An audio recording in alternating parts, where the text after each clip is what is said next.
Yeah, Mr. Balel Natural, aka Lokolomal, aka Mokodomo, Yakara Jacob, Songara Songobe from Fula Dunya Pampukunda. Aye. Bene Amkomo Jega, Baba Amkomo Kamako, Bengol Mimomi Fuladu, Nampampu,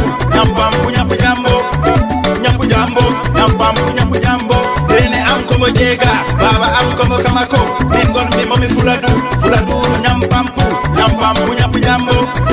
Nyapujambo, Nampampu, the lady Waliabe, the lady Sernabe, the lady Almube, the lady Ainabe, the lady Remobe, the lady Donirbe, the lady Yurmandirbe, the lady Jamarebe, the lady Andube, the lady Musibe, the lady Labeteti, the lady Wedube, the lady Wadibe, the lady Wadimaro, the lady Wadigauri, the lady Wadimango, the lady Wadibarke, the lady Wadilaidam, the lady Nyampampu, Nyapujambo, Bene Amkomo Jega, Baba Amkomo Kamako, Mingol Mimomi Fuladu, Nyampampu, Nyapujambo, Bene Amkomo Jega, Baba Amkomo Kamako, Mingol Mimomi Fuladu, Nyampampu, Nyapujambo, Arjayen Nyampampu, Jaiwi Kolda, Mbemba Ture, Isare Mahi, Isanankoro, Isare Furael, Anibi En Binyarabi,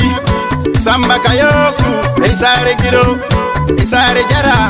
Isare Hamidu, Isinja Adamayel, Sare Bamba, Sija Jawari, Isare Tobo, Isare Yoba, Mama Sule, Isare Kongo, Isare Musa, Garen Warbe Beliade, Eko Warbe Beli one day, Bene Amkomo Jega, Baba Amkomo Kamako, Mingol Mimomi Fuladu, Nyampampu, Nyapujambo, Bene Amkomo Jega, Baba Amkomo Kamako, Mingol Mimomi Fuladu,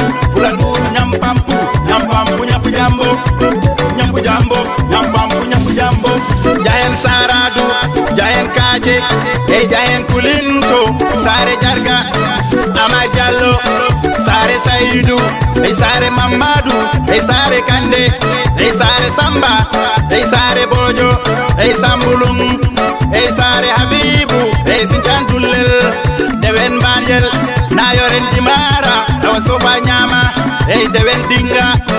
Fafakuru, Awasare Dikel, Sincha Hasana, Awagaluyel, Bebe Bakor, Alumben Gadao, Injayen Mankanye, Amadou Bove, Kumijalabe, Mareve, Jamanura, Beje Jitake, Kum Farang, Jayen Santankoy Veli one day, Beje Jitake, Kodo Veli one day.